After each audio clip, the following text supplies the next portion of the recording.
All right, so I found a video, again, from Alex Clark, real Alex Clark on YouTube.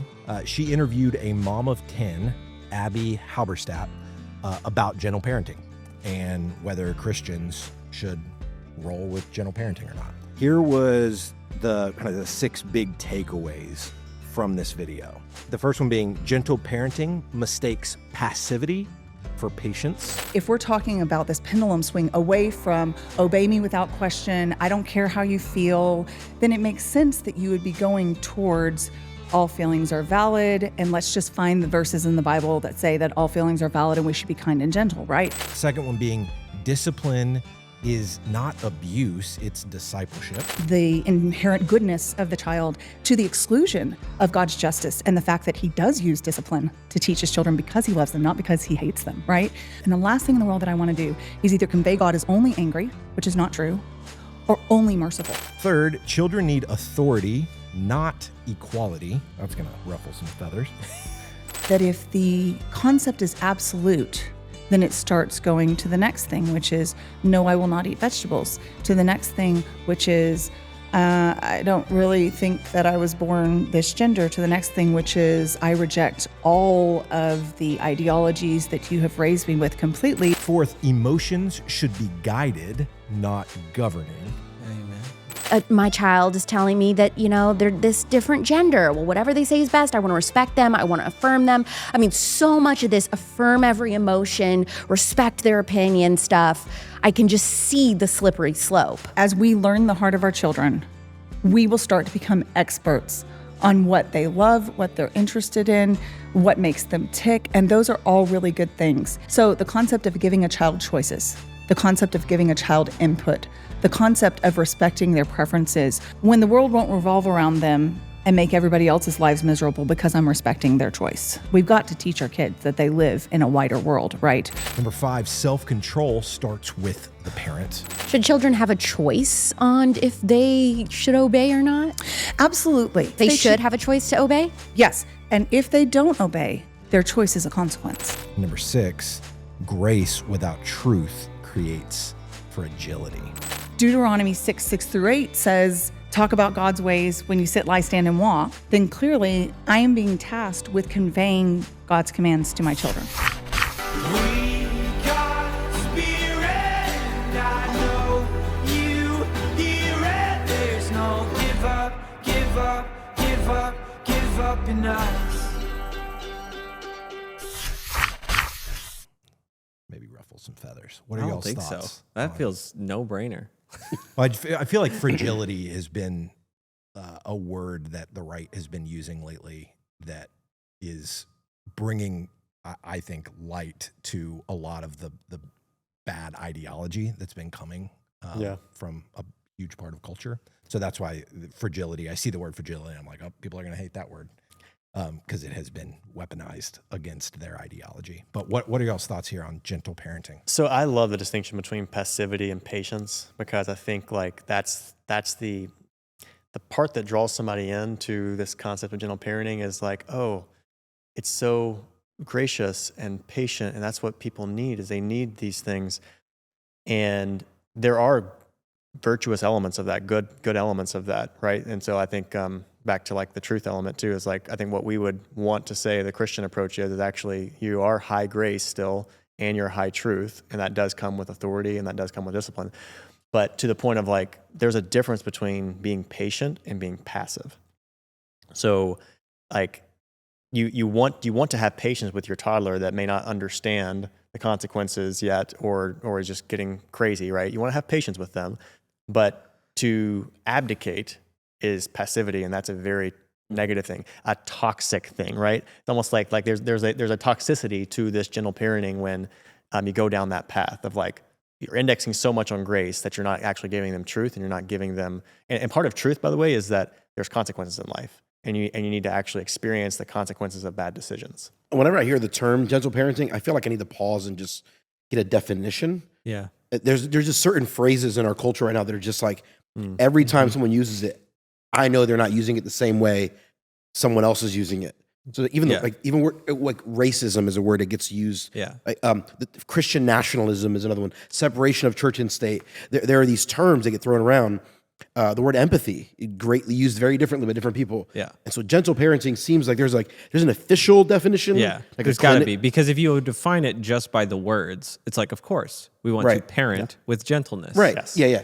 And so it's like I think sometimes like there's like a clinical definition that is more narrow and more specific, but that's not how it's typically being used in our culture. People say gentle parenting just means be kind. I'm like, well, duh. Of course. Like, yeah. Like I guess that goes without saying. Maybe it needs to be said. Yes, be kind to your children. Like that's a good thing. But it feels like gentle parenting.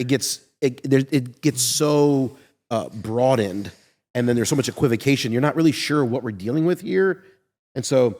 Has basically- anybody offered an official definition? Like, does the interview offer an official definition? I don't know if they talk about the official definition in the video or not. I'm sure we could find one. But I've heard some people talk about the definition of gentle parenting, something like basically it's kid focused. And so where traditionally parenting has been, there's a framework of how the world works, and there are certain acceptable behaviors for people, and we need to get you to be one of these pre-existing acceptable behaviors. And if the way you want to behave is not that, then we need to shape you. And sometimes that means we need to shape you with some discipline or what would seem to be tough love. And the gentle parenting comes along and says, well, we want to shape our kids, but we never want to do it in a way that would be harmful or hurtful to them. And do we really feel the need to peg them into these few pre-existing, molds? That's sort of the like more traditional understanding, but it's gone beyond that in a way that it's if you do anything of any kind of discipline, then you're violating gentle parenting. Like it's just gotten it's kind of a snowball. It's kind of an all-encompassing phrase now. What do you even mean when you say kid focused? Rather than saying to the kid, here are the ways in which a good person should behave, and put that on them and expect them to mold to that, we say, how do you want to behave? What's the best version of you? And no matter what that leads to, that's acceptable. Then at the outset it's wrong. Yeah. Because we don't get to define what the acceptable way to behave is. Yeah. And so then there's this idea of like, do you even feel the need to mold or shape your kids? Just let your kids be who they are. That's one extreme of gentle parenting. Then you have another person that would say, well, yes, there are rights and wrongs, but the way we shape our children needs to never be harmful, never be traumatic. It should never cause pain. It should only be loving and encouraging in that direction, and positive reinforcement only as we shape them toward the end goal. And anything that's negative or introduces pain is bad. That's in essence how most people that I've interacted with from a clinical standpoint. And that's toxic. That's so toxic. Like we talked about it a little bit when the episode when we were talking about Jordan Peterson and the evil queen. But it's like, man, if they don't experience pain, or if your job is trying to just shield them from any pain and make sure that no pain especially comes from your parenting, that's just a misguided objective. It's a misguided objective, and it's actually counterproductive for your kids. It's so counterproductive. You're actually guaranteeing that they will experience more pain by virtue of doing that. Yeah. And that was kind of the premise, I think, when we were talking about Jordan Peterson's too, is like you actually want to inoculate them, and one way you inoculate them from a lot of pain later in life is for them to experience a little bit of pain earlier in life. Mm-hmm. That is the principle. Right. That is the thinking principle. of a verse. I'm trying to look it up. It goes something like, "No suffering feels good at the time, but in the end, it reaps a harvest of righteousness." That's right. Is that close? Sounds like a proverb of some sort. So I actually, as you think about it, like maybe the objective actually isn't necessarily misguided, because you do want to keep your kids from experiencing pain. But the question is like, is gentle parenting the way to do that? Yeah. So it's like, actually you're guaranteeing they're going to experience a lot more pain later in life because you aren't raising them with discipline. That's right. You're guaranteeing significant pain later in their life. That's right. It seems like and again, I'm not an expert on gentle parenting, so I could be completely off with what it is, the true essence of it. But it seems like there's a heavy emphasis on the emotion of the child and being in tune with your child's emotion. Right. And I think there is a line between validating the emotion that your kid is feeling without validating their rebellion and their sin being okay. Yeah. Yeah. And so I think that's I think worth talking about. I think you're right. It's a big index on empathy toward my kid. Yes. Yeah. Yeah. And to that point, I think there's a lot of healthy counterbalance to maybe the pure tough and stern parenting that was from yonder years. Like, I think there is some balance to we want to be emotionally attuned with your kids. Yeah. Like, you want to not pretend like emotions don't exist. Yeah. Like, But of you course. you also can't. It's also not the most important thing. Mm-hmm. And I Yes. think there's in this swing when we're trying to get better in a particular area in society, we tend to you have to almost like over-index on it so much so that it ends up forcing you to major in the minors. Yeah. And it's like, this is a thing, Yeah. but it's not the main thing. And what's the verse in Malachi where God says He'll turn the hearts of the fathers to their children, and the hearts of the children to their fathers? Like, I've heard this before from Jeremy Pryor. Like, our most important job as a dad, as parents, is to capture our kids' hearts. That's our job. So so that in terms of like that, the underlying, I guess, like motivation around gentle parenting, like there is a piece of that we should embrace. Of like, yes, we want to win our kids' hearts. And as dads, that means we need to be emotionally in tune and connect with them on an emotional level. And like the concept of emotional intelligence and even empathy, like those aren't inherently bad things. Those are actually good things. But to leave out the discipline piece, which is necessary for actually winning their heart, like a part of having your heart won. Like, think about our relationship with God. Like, God disciplines His kids, right? Yeah. And that's how He wins our hearts too. If we never experienced pain from our sin, we would be experiencing eternal damnation. I found the verse. Right? It's in Hebrews, actually.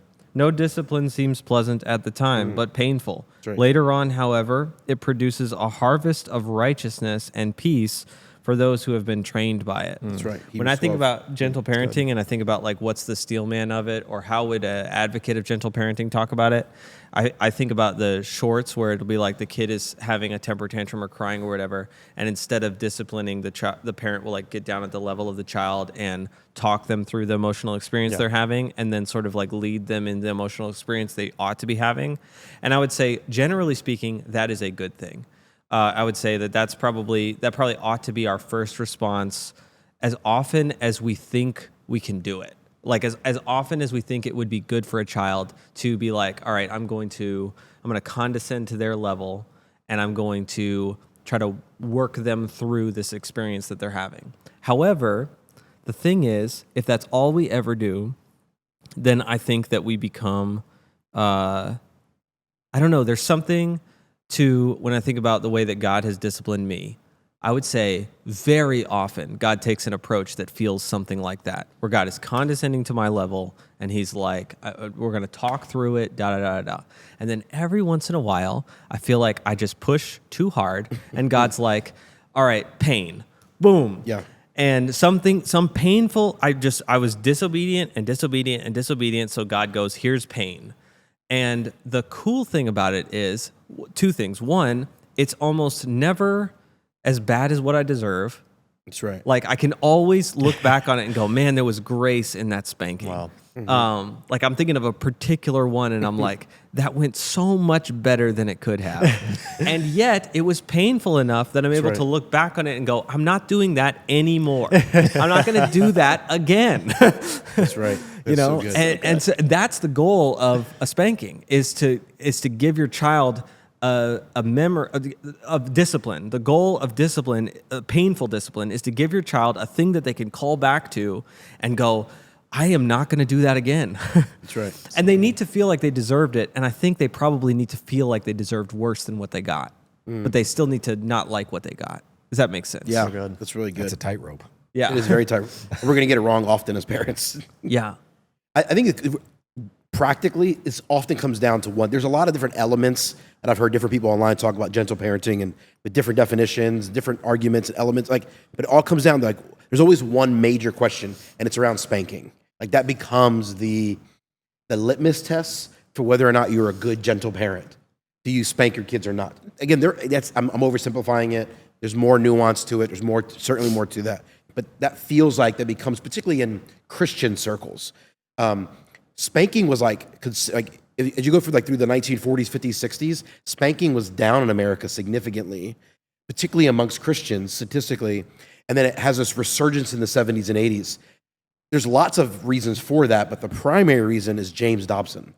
He's this world-renowned child psychologist, evangelical leader, who basically is like, spank your kids. Like this whole nonsense of stop spanking. So while all of Americans were stopping spanking. My parents were subscribed. Yeah. And then they were on that Patreon. They were getting the James Dobson newsletter. Focus on a family newsletter. So like all Americans are stopping to spank, and then all of a sudden evangelicals start doing it again. And there's this, and that's kind of the moment where a lot of these divides come. And then Baby Wise is another thing that comes out of that movement. Like there's all these things that come out of that sort of era that people have argued about, but like spanking is a big part of it. The other one is scheduling. Like Baby Wise versus attachment parenting is another sort of sub-debate in this whole category, where Baby Wise is all about like, no, you want to be wise, you want to make your baby wise to the world in which they live rather than molding the world to the baby. And there are these two, so there's all these sub-debates that come out of these that each one would take, could take an hour each necessarily. But spanking really becomes the biggest kind of, what's the word, the biggest sort of, what's the word, flashpoint. Yeah. Spanking really becomes the flashpoint. So how do you guys approach spanking in y'all's homes? So last time we all talked about this over lunch, I was like, man, I can't imagine spanking Levi. I can now imagine. It's good. I'm a few months months into this game. I get it. So now we're looking for what is the form of discipline that's right for this moment, and sometimes it is no, you're not supposed to do that. And I'm not trying to hurt him. Mm-hmm. I'm trying to get him to realize I'm doing something I'm not supposed to do. Yeah. Mm-hmm. But to approach it with that level of intentionality and be calculated in it, I think as someone who I'm an emotional person, and so when JJ has done something that's just pissed me off, my knee jerk is I'm not thinking about what I'm doing, right? And so to have the because we haven't spanked JJ to this point, and I'm sure you guys will roast me for that, but for me it's like I was raised in a home where I wouldn't say I was physically abused, but spanking was done very haphazardly, without thought, without intention, and I think that's pretty normal in a lot of homes that spank, where it is done out of a place of emotion and anger, and not out of a place of very thoughtful. I am wanting to disciple. I know you. for a fact that was something that James Dobson, even though I can't think of any quote he's ever said. I know that the effect of it is that he taught not to do that, because my parents would often not spank us because they were angry. Yeah, and they would be like, tell us to go up to our room and think about what we did, and then they would come deal with us later. I want to train my child to not react in moments, but to be self-controlled.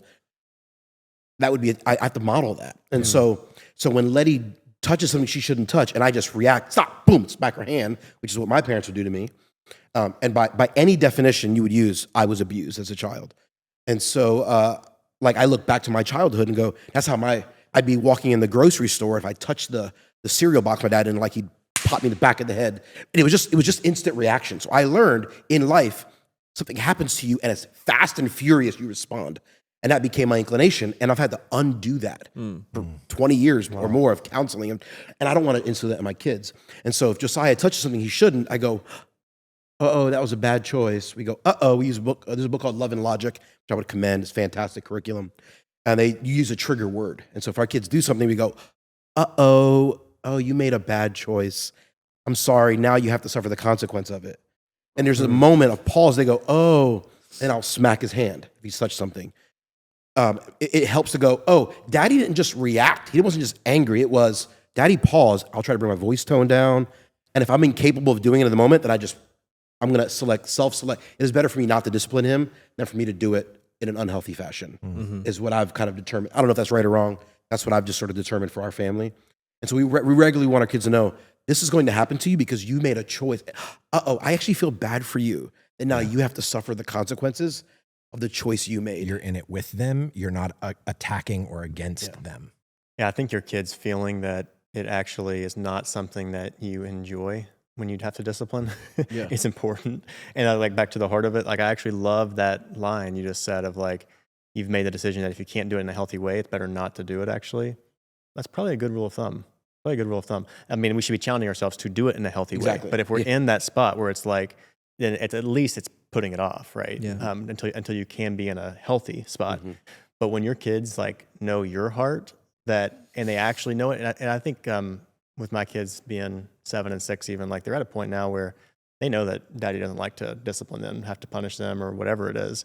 But like it doesn't mean it makes it easier for them every time. But I do think that's like you want that heart to come through. That's like I don't enjoy this. I don't enjoy seeing you in pain. But the reason why I'm doing it is because I love you so much. I love you so much. It's the same way God disciplines his kids. That's why I do it, is because of how much I love you. If I didn't love you enough, then guess what? I would prefer not to have to discipline you whatsoever. Like that, it actually breaks my heart to have to discipline you. But I do it because I love you. And lest anyone think that there's not like a way to do this where your kids don't grow up like not wanting to have a relationship with you. Like I love my parents. I think my parents did a phenomenal job. Same. So, and so do, if you were to survey my siblings, they'd all be like, oh yeah, mom and dad did a great job. They would all point to instances where my parents screwed it up. Sure. But they would all, on the whole, say, my parents did a phenomenal job. And they're including I don't know how many spankings throughout their life. But interestingly, just to talk about the other side, even though my parents did a great job, the times when they did it wrong stick out in my memory. Yeah, like that's true. Like they're unforgettable, painful, mess with the relationship type experiences that have to be like forgiven and like, all right, God, I'm going to forgive them for this, you know, and it's wonderful when they apologize for it. And then when they don't, you're like, all right, God, I'm going to forgive them, even though they don't think they did anything wrong. So it's tough. Yeah. I think, you know, one of the things we've tried to do is that spanking isn't the first line of defense. There's an escalation process. And so first it's a verbal, particularly, I got this from James Dobson, you know, around 10 is when you can start to do minimal. It's the flicking of the finger is kind of what he talks, or pat on the finger. But once your kid can articulate or talk, you actually want most of the discipline to be verbal, is what he talks about. And so Josiah, who's just turned 2, is starting to, like, there's enough words there for us to try to talk it out. With Letty, who's 4, spanking is never the first line of defense. It's always, there's a verbal something or other. And that's usually enough for her to have her feelings hurt and for her to want to talk about it and apologize. And then we do nose on the wall as our next step. Like you made a bad choice. Hey, you're going to put your nose on the wall. Literally, she stands on the wall with her nose touching the wall, and we put the microwave timer on for a minute. And if it's a more serious infraction, it's 2 or 3 minutes. And then she knows when the timer goes off, then you can get off the wall. And there's a sense of, and she'll hate it. I don't want to be on the wall. I hate the wall. And for her, it's like it's a timeout. It's basically timeout, right? We do the wall. There's a little bit of like, I think, healthy shame. Like you're standing. You're not just standing on. You're away from your toys. And then if there's a continual, there's continual flaw and infraction, then we go, okay, like if you do this one more time, the next time will be a spanking. Daddy's going to spank you with his hand. Hey, if you do this again, Daddy's going to give you the paddle. Yeah. Like it should be escalation. What I love about what you've just explained, you guys have clearly put a plan together, and that thoughtful, just that intention to just say, this is what our approach is going to be, then sets you up to be able to execute on that plan consistently.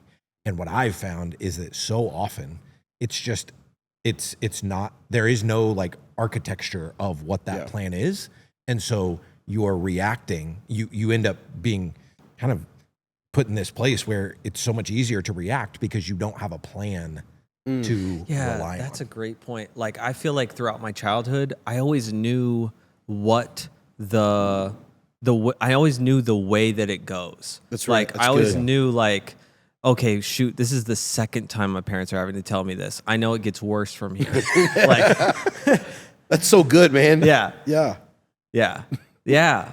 I don't think my parents ever flew off the handle and spanked us. And they would often have family meetings. And family meetings was not a time to discuss spankings, but like family meetings was used to discuss spankings occasionally.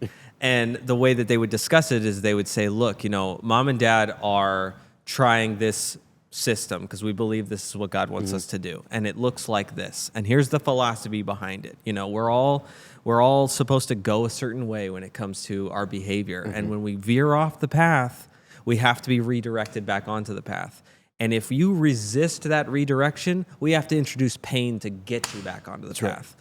And so that's why we introduce pain, and we don't like to do it. Like, I remember my dad having these conversations with us as kids. Yeah, that's so good.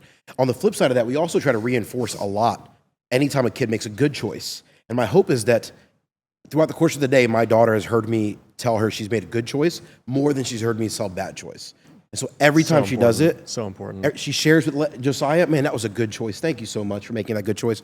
And then we reward her with things. And so you made a good choice. Hey, throughout the course of the day, hey, today you didn't get any spankings, and you made a lot of good choices today. So thank you. We're gonna give you some fruit snacks before you go to bed. And fruit snacks is that's the reward. Fruit snacks works. Yeah, like that's it. Like and there are certain privileges she loves. And you go like, you love this. So the first line of defense is we take away a privilege. Yeah. But but like we want to reward you for the good choices you made. So she knows you, daddy and mommy, like they're being fair and it's consistent. You know what to expect. You do this, you get this. If you get this, then you don't. Then you get this. The choice is yours. Choose accordingly. Yeah, because the taking away of privileges is what's coming down the road. Like down the road, what's more effective for a teenager is removal of privileges. That's right. And I've seen parents do that wrong too. The way that I think that when it's done really well is when it's tied to, you're showing me that I can trust you, therefore I can give you more leeway. You're showing me that I can't trust you, therefore I take more away. And like it's like a trust system. That's what I think, but that's what's coming. That's right. That's where this is headed. You mentioned consistency, like, and how they can tell that you're fair. Like, I think that's where like it takes, and you've seen the stories, heard the stories of the families that have a bunch of kids, and by the time the parents are old, they're just exhausted. And when it comes to like the last few coming through, and they had it so easy compared to the other kids. Yeah, my little sisters had it easy, man. Right. and so you still bitter. But it is like, it takes consistency. Yeah. It does. And like our kids talk about what they like need. That's what they need. They deserve that kind of consistency. And for us, like, man, back to like the passivity versus patience thing. And like, it's actually, there's a lot that's appealing about gentle parenting when it comes to, it takes work to discipline your kids. It takes work. It's emotionally draining. It's exhausting. But consistency wins. It wins over time. That's right. And it actually makes your life easier the more consistent that you are, right? So the more that you hold the line on like, hey, this is acceptable, this is not acceptable, and here's the like having the system for like first line of defense, all those things, like the better you are at holding that line, the better your life is going to be too. My wife like, is so good at that. Like Yeah. she will do the thing that I know. I'm like, what? That's the fight you want to pick right now? Like in the middle of the grocery store, like now.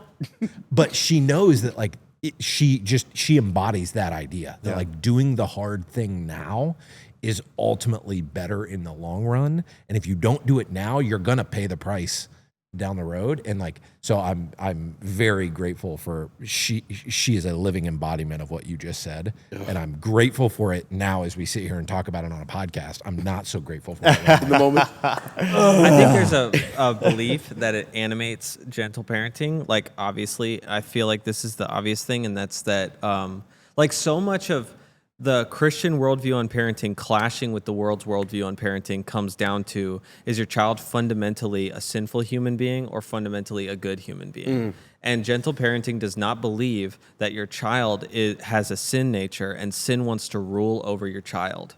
And it takes discipline to prevent sin from ruling over you. And so that's why God disciplines us. He disciplines us because he loves us. And he doesn't want our sinful behavior patterns to rule our life. Yeah. So good. That is good. I like what you said earlier, Timmy, about like your parents using spaces like family meetings to talk about the plan with not necessarily that they're collaborating with the kids to develop the plan, but communicating the plan when it does not need to be executed on. Yeah. You're just explaining the heart and the why behind the plan. Yeah. So that when it does get executed on, We knew. You knew. Yeah, that's right. And which I think, Or we're suddenly remembering.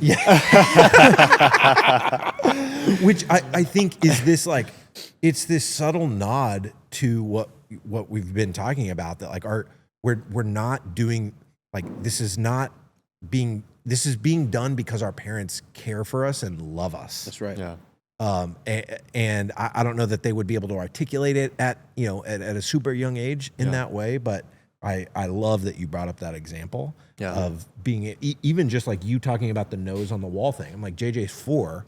Like, I would love to like go home and implement that as part of our plan and just be able to explain to him, and not a heated moment. He didn't do anything wrong, but explaining to him, hey, mommy and daddy are going to start trying something. And you even use language about how your parents would be open about, hey, we're trying this. Yeah, they would literally say that. They'd be like, we believe this is what God wants us. This is how God wants us to do it. Yep. And so to not put yourself in this place where if we say we're going to do this, this is the way the Carberries are going to do it forever. Right. It's like giving yourself that grace, and even in how you communicate it, like, hey, we're trying this. I mean, even in our company, like, we have to, when we communicate things to the team, I've learned over 10 years of doing this. Nothing is like, I rarely do I ever communicate something as like, this is the way Sweetfish is going to do it forever.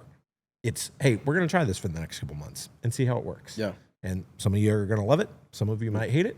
We're going to try it. Good. And it just like lessens the pressure of, there's no guarantee this is going to work, and I'm acknowledging that.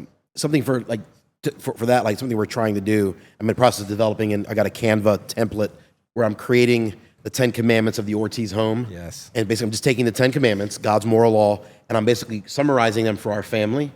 And like, because I want my kids to know, like, Daddy is not making what's right or wrong. I don't have the privilege to determine what's right or wrong. That's God's moral law, and it's embodied in the 10 commandments. Ooh. This is God's Decalogue. This is the law. Is ChatGPT helping you with that interpretation? Oh, no. Maybe I can get a robot to help me with that. Put in your, like, what's an example? Like, how would it sound for the Ortiz home? Yeah, so, I mean, just using kid language, right? So, like, we always tell the truth even when it hurts. Got it. As for like, do not lie. Like, and so I'm just like reorganizing it and kind of using my own personal language. That's cool. I'm working on that. But then there's going to be infractions, and I'm basically it's going to be the consequence table. Yes. So it's like if you hit your brother, that's 1 minute nose on the wall. If you lied to mama, that's 3 pops on the butt with daddy's hand. Like, you don't get, like, I want them to see that there's objective connection to, and I want them to see that certain infractions are worse than others. You lie to mama, that's going to be the highest infraction. That's instant paddle. There's no escalation. You lied to mama. It's unacceptable. You get the most amount of pops from the paddle on the butt that you can get. Opposed to you hit your brother. That's probably not good, but your brother's tough. He can handle it. And so you know what? And he's kind of a jerk sometimes. And he probably hit you first before we saw it. Like, so you know what? Like, just that's 1 minute nose on the wall. Like, it's a lesser infraction. But lying it's the top of the list. And so I'm going to, like, these different infractions that and they're not all the same. God's moral law, like the Old Testament, each infraction carried a different consequences. Some are more severe than others. And so if we just, like, in my house when I was growing up, it was just like everything was inconsistent. If my dad was in a bad mood, what I did one day wasn't the same as, like, or everything was to the nines. And it just was like, I thought everything is bad. And I want my kids to recognize that there's degrees and intensity of flaw and sin. That's so good. One more thing I would add is when we're disciplining, it's like we want them to recognize the sin and even the sin nature, but also like speaking life into them as well, of like the Jesus in them. So like I think it's really, really easy for kids to experience shame. Like, we all experience shame. Mm-hmm. But like to call them out of shame, like you want them to be remorseful. Like, that's the first thing I know with one of our kids. Like, I didn't know if she was ever going to actually be remorseful in her life. And then eventually she would get disciplined, but there was never much remorse whatsoever. Now, like I see her, she's experiencing remorse, and it's a beautiful thing actually. But also like to be there to like speak life and truth and freedom to your kids too in Christ. Yeah. To be like, hey, he doesn't leave us in this shame. That's right. Like you feel the shame. That's a healthy thing to be remorseful and to be truly repentant. But like, because Jesus died on the cross and took those sins, when you're confessing them and truly repentant for them, you have freedom. You have freedom from those things, freedom from the shame, and then like to also speak the life of like where you're seeing Jesus in them, so that you can affirm like, hey, this is not who God is calling you to be and who God is working. I've seen your heart. I've seen you do these things and like be so considerate to your sibling in this way, or so like respectful to mom in this way. Like that's what God's calling out of you, and like just speak life into your kids too when you're disciplined. We got spirit, and I know you hear it. There's no give up, give up, give up, give up in us.